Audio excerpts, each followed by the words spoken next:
नमस्कार दोस्तों, आज हम बात करने वाले हैं सेलेरियो की। जो नई जनरेशन सेलेरियो आने वाली है 2021 में ही आ जानी चाहिए थी ये, और अप्रैल या फिर मई में मोस्ट प्रोबेबली ये लॉन्च होने वाली थी।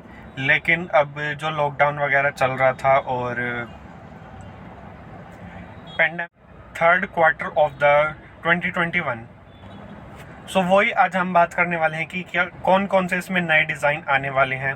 स्पाइड इमेज हमें क्या कहती हैं, नए डिज़ाइन, नई लुक्स और इंजन ऑप्शंस कौन से प्लेटफॉर्म पे आएगी, कौन से एडेड फीचर्स हैं इसमें जो अभी में नहीं है अवेलेबल, वो सब हम इस वीडियो में बात करने वाले हैं। तो चलिए शुरू कर।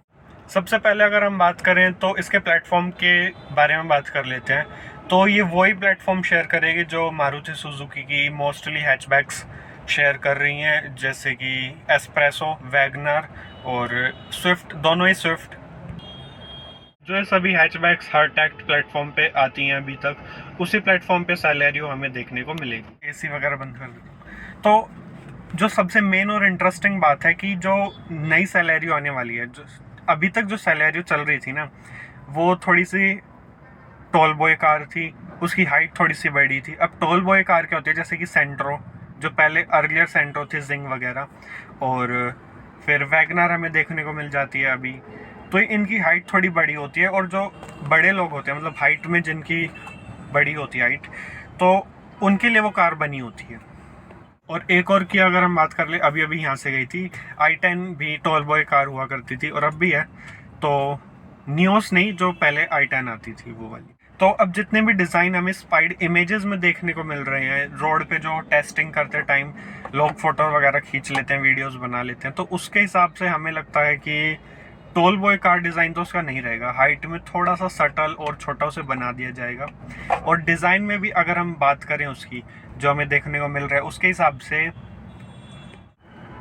जो हेडलैम्प्स हैं उसके बहुत ज़्यादा बोल्ड नहीं होंगे, स्टाइलिश नहीं होंगे, स्पोर्टी नहीं होंगे, बहुत सटल से टाइप के होंगे, स्मॉलर होंगे, राउंडेड शेप्स होंगी उनकी।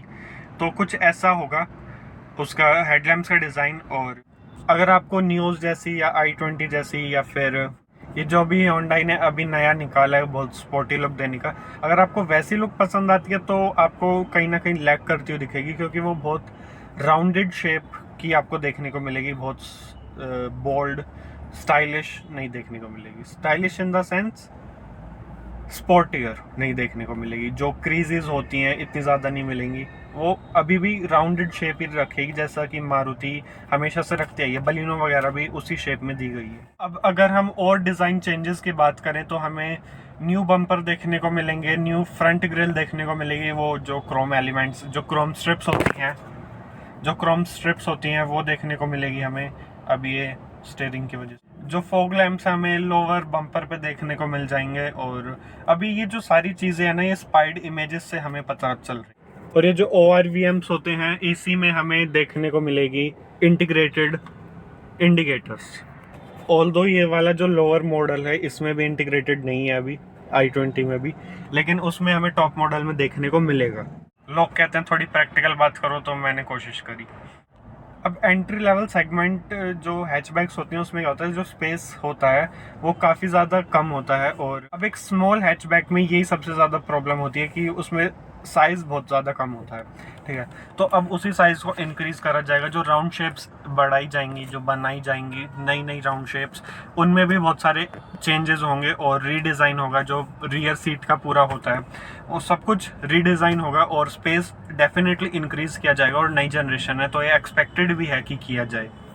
और जो टेल गेट ओपनर होता है, जो हैंडल होता है, वो भी आपको प्लेस्ड मिल जाएगा टेल गेट पे ही, जैसे कि टियागो में आया करता था। अब देखो जो नई वाली आएगी सेलेरियो, उसमें बहुत सारे नए फीचर्स हमें देखने को मिलेंगे। जो अभी की सेलेरियो है उसमें वो कहीं ना कहीं मिसिंग देखने को हमें मिलते हैं। ये जो फीचर्स है, चार्जिंग सॉकेट वगैरह जो आजकल बेसिक होते जा रहे हैं, पावर विंडोज, चार्जिंग सॉकेट और smart play infotainment system, Maruti Suzuki का जो पर्टिकुलर उनका खुद का होता है। और अगर हम बात करें इसमें, ये Android auto, Apple car play, ये सब चल सकता है। ये काफ़ी आजकल बहुत ज़्यादा बेसिक चीज़ें होती हैं जो एक कार प्रोवाइडर को देनी चाहिए। कुछ रीडिज़ाइन सा इंस्ट्रूमेंट क्लस्टर, अब मोस्ट प्रोबेबली ये मुझे लगता है कि एनालॉग नहीं होगा, डिजिटल ही होगा, जैसा क्विड वगैरह में दिया जा रहा है आजकल। मल्टी फंक्शन स्टीयरिंग व्हील्स, ऐसा कुछ हमें देखने को मिल सकता है। जैसे बहुत सारे बटन होते हैं आजकल के स्टीयरिंग व्हील्स में भी, जैसे इसमें इतने ज़्यादा नहीं है, पर मैं बता दूँ ये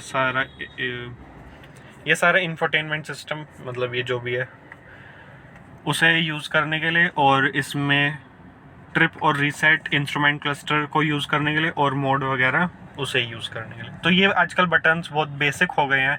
और एक और बात मैं कहना चाहता हूँ, ये जो बटन्स हैं आजकल, इनको गायब किया जा रहा है इंफोटेनमेंट सिस्टम से। अब मुझे नहीं पता क्यों, मुझे तो काफ़ी पसंद है। अब अगर आपकी टच स्क्रीन है तो आप उसे दबाते रह जाते हो, टच करते रह जाते हो, पता नहीं वो कब होगा। अब हमें इमरजेंसी में से बंद करना है, फिर चेंज करना है, वट, और हम ड्राइव कर रहे हैं, अगर हम उसे स्क्रीन पर देख के ऐसे करेंगे तो उसमें हमारा ध्यान भटकने का हो सकता है एक रीज़न। लेकिन अगर हम ड्राइव करते करते अगर हम इसे ऐसे करें तो काफ़ी इजी हो जाता है वो। तो मुझे ये बटन्स काफ़ी अच्छे लगते हैं, हम कहीं पे भी प्रेस कर सकते हैं। अगर टच स्क्रीन हो तो उसे दबाते रह जाओ, क्योंकि जो आजकल के इंफोटेनमेंट सिस्टम में इतने ज़्यादा भी एडवांस नहीं हुए हैं कि बहुत ज़्यादा रिस्पॉन्सिव टच आता है जैसे स्मार्टफोन में आता है। तो उतना ज़्यादा रिस्पॉन्सिव टच आज भी आपको देखने को नहीं मिलेगा, मुझे लगता है ऐसा।